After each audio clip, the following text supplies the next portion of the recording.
ya estamos de vuelta en este apasionante debate que nos va a llevar a seguir analizando cuáles, bueno, tenemos bondades, hemos visto la industria auxiliar, lo fuerte que está, pero hay algo que nos falla, Andrés, en este caso. ¿Qué es lo que nos falla a día de hoy para que nuestros productos no estén posicionados en los lineales como deben de estar? Bueno, yo creo que, a ver, necesitamos sobre todo mejorar en cuanto a la imagen del sector. Yo muchas veces lo he dicho aquí, creo que las frutas y hortalizas tienen una campaña de publicidad difícil de hacer porque las cadenas de supermercados evitan cualquier referencia a las marcas, incluso cualquier referencia geográfica. Por eso mismo el tema de la publicidad es tan complejo, ¿no? Yo sigo pensando que realmente lo que se necesita es una revolución en el ámbito de la comercialización. El ámbito de la producción ha avanzado mucho y había hablado de tecnología y de innovación. Creo que el sector ha sido capaz de asumir pues todos los retos que se le han puesto por delante y los que nos tienen que venir. El agricultor ha tenido mucha capacidad de asumir nuevos sistemas, nuevas formas de trabajar, pero creo que a nivel comercial es donde nos queda dar esos pasos. No nos pertenece a los agricultores, evidentemente, tenemos estructuras de comercialización muy fuertes, pero que siguen vendiendo como en el siglo pasado, ¿no? El acercamiento a las cadenas de supermercados tiene que ser diferente, ¿no? En ocasiones, nosotros mismos desde COA hablamos de las cadenas de supermercados como el enemigo o como el que realmente está distorsionando o forzando siempre el debate sobre los precios, pero creo que ahí hay que establecer alianzas y lo tienen que establecer las comercializadoras con las cadenas de supermercados, sobre todo en dos líneas, ¿no? Por un lado, la estabilización de los precios, eso es fundamental, y para eso creo que la ley de la cadena y los contratos tienen que ser el eje fundamental de esa estabilización de precios.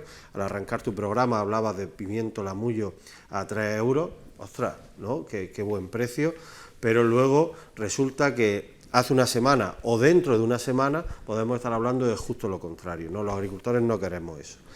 Y luego trasladar a la opinión pública la necesidad de ser unos consumidores pues más activos, ¿no? Más activos en cuanto a interrogarnos sobre lo que me estoy llevando para mi casa para que mi familia lo consuma, cómo se ha producido, en qué condiciones, todo eso, ¿no? Hay espacios de consumidores dentro de la Unión Europea, que son nuestros mercados de referencia, que en eso sí que han avanzado mucho, ¿no? El consumidor alemán, los suecos son terriblemente insistentes en ver todo eso, los noruegos, los suizos. Yo creo que ahí empiezan a haber otras corrientes que, sin embargo, a la cesta de la compra española no ha llegado.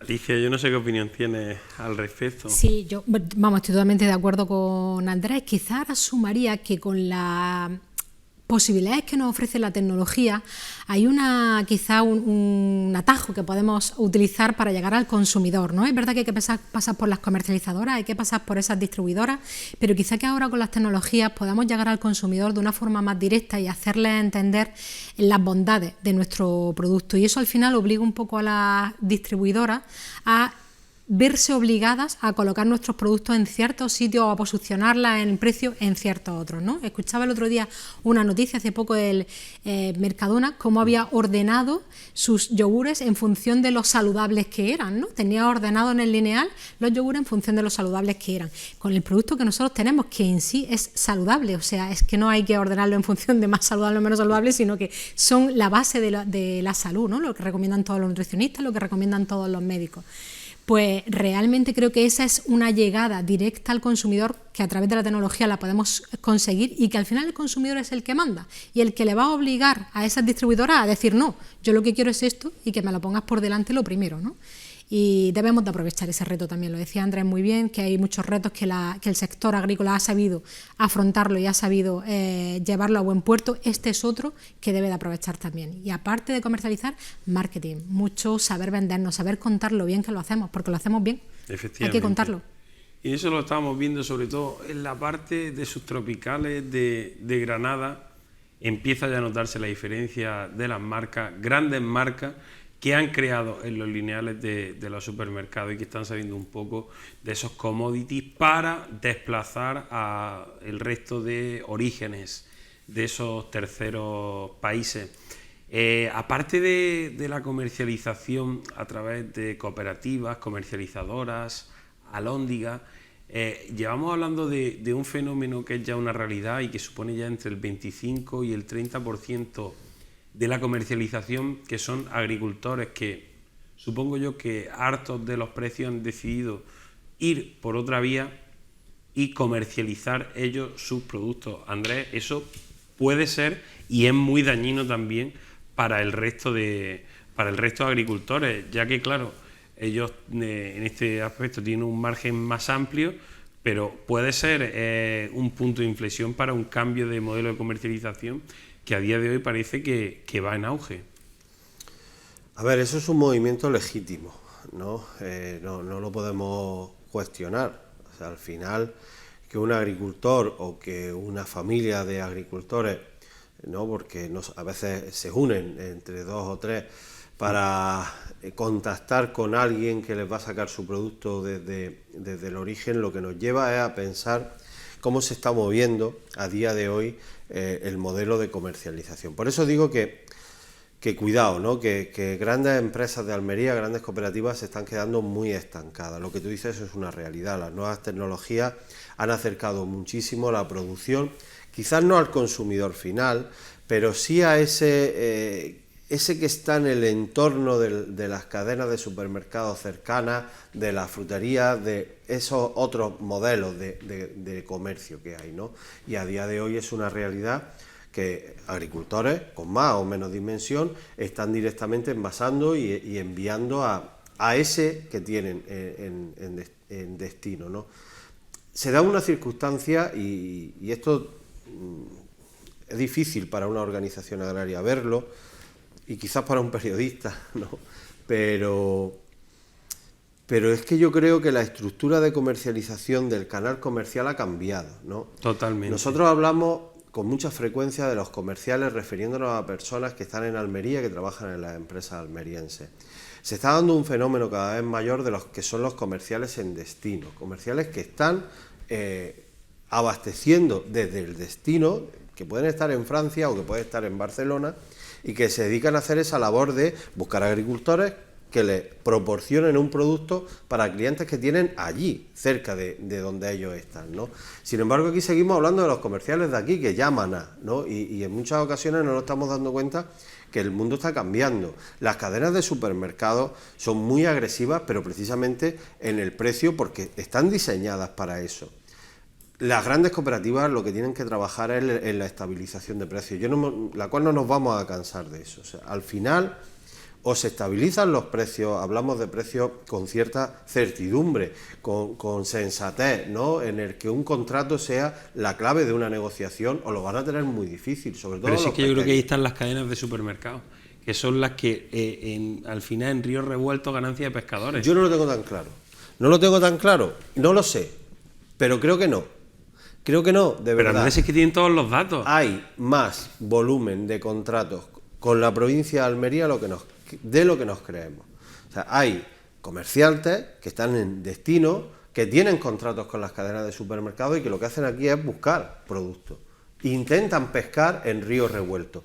Pero la cadena directamente, porque nosotros hemos hablado con algunas cadenas de supermercados que a lo mejor nos engañan y nos mienten, pero cada vez más nos encontramos cadenas de supermercados que nos dicen que ellos quieren un precio estable a su consumidor. Y si quieren un precio estable al consumidor, necesariamente tendrán que tener un contrato con un precio estable con el agricultor. Pero sí es que la problemática yo creo que no está tanto en la cadena de supermercados. Yo creo, en este caso, Alicia, está con las centrales de compras de esas cadenas de supermercados. Ahí es donde está la problemática. Posible. Bueno. Si hay un supermercado de color amarillo que tiene un señor y una empresa en Murcia que es la que le hace todo el meollo y otra empresa en Málaga que es la que hace todo, pues cuanta más comisión se lleve, si él sabe su precio. El que no lo sabe es la cooperativa o la comercializadora, pero él sí sabe a lo que tiene a cuánto le van a comprar. Si yo creo que el supermercado es transparente y la cooperativa también, si el problema está justo en la mitad. Sí, yo estoy de acuerdo ahí. Eso, y que es verdad que tanta diseminización, ¿no? Quizás es complicado a la hora de buscar esa estabilización de precios. Creo que ellos lo tienen mucho más trabajado, cuentan con muchísima más información que nosotros y eso es lo que les hace tener ese as bajo la manga. Y mientras eso no lo cambiamos, que realmente el problema está en nosotros, pues no tendremos la sartén bajo el mango, ¿no? Yo aquí, y lo digo en serio, y muchos me criticarán y tal,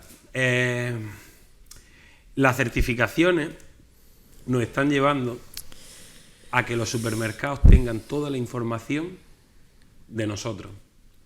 Planto en tal fecha, he plantado esto, y yo tengo la información de todas las cooperativas de Almería y de todas las comercializaciones, y me siento y digo, mira, esta va a tener tanta producción, esta tanta y esta tanta, Andrés. Y es que si nosotros damos toda la información, al final, ¿qué es lo que tenemos? Pues no tenemos nada. Tenemos que nosotros no nos hablamos entre nosotros, pero el señor de supermercado dice que sigan así. Y tú lo has visto. Y yo no sé si tú compartirás conmigo. En ecológico estamos viendo lo mismo, exactamente lo mismo que lleva la parte convencional. Bueno, en ecológico en el pasado los precios eran mucho más estables. Es verdad que cuando se ha generado volumen, cuando determinadas empresas grandes están entrando al ecológico de forma muy importante, pues se vuelve a generar esa distorsión, ¿no? en cuanto al precio.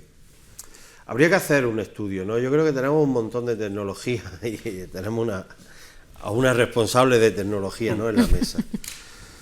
Yo quisiera saber cómo se forman los precios a lo largo de una campaña y cómo llega desde el agricultor al supermercado y en base a qué se le pone el precio al agricultor. ¿En base a qué? ¿Cuáles son? Cuando una empresa decide hoy 15 céntimos.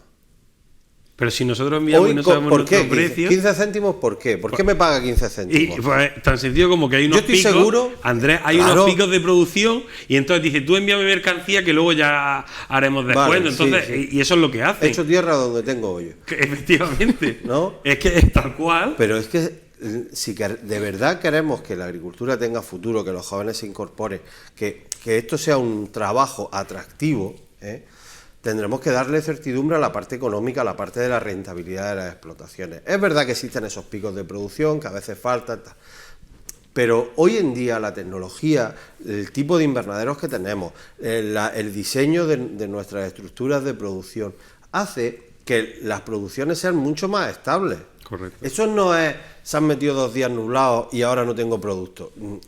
Por suerte, la modernización de las estructuras, y seguimos teniendo muchas estructuras con capacidad de mejorar, pero hoy en día la producción es mucho más estable.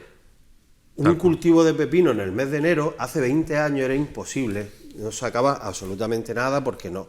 Hoy en día, con los dobles techos, con las tecnologías de los nuevos plásticos, invernaderos más altos, con el control de la humedad, hoy en día se puede producir pepino en Almería en invierno, incluso sin calefacción, como se dan en muchos sitios, y esa producción está garantizada.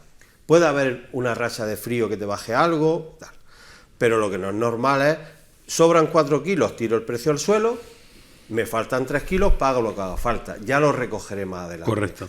¿Cómo se forma el precio? ¿Cómo me pagan a mí hoy 15 céntimos y mañana 1 euro? Llama un señor Yo estoy y dice... seguro que los consumidores, la subida del pimiento, y vuelvo a decir lo mismo porque es muy llamativo, el pimiento lamullo rojo de 3 euros, porque no hay. Eso no se traslada al consumidor. Correcto. No mantiene el precio. Mantiene el precio. Pues así. Manténganoslo a nosotros. Correcto. Nos quedamos prácticamente sin Pero además, tiempo. mirar los sectores como la leche, como el aceite, como otros sectores en los que los precios son mucho más estables. Ya, sí. No, porque es bastante bajo también, pero bueno, vamos a dejar eso ahí. Alicia, Andrés, muchísimas gracias por acompañarnos esta noche, de verdad un honor teneros y seguir debatiendo. Nos hemos quedado con muchos temas en el tintero. Hablaremos de la formación del precio. Hablaremos de la formación del precio, ¿verdad? Muchísimas gracias. Bueno, nos quedamos sin tiempo. Aquí dejamos este programa de Parcela 24 y volveremos la semana que viene con toda la información de este sector agroalimentario. Muy buenas noches, que tengan muy buena semana y sobre todo que sean muy felices.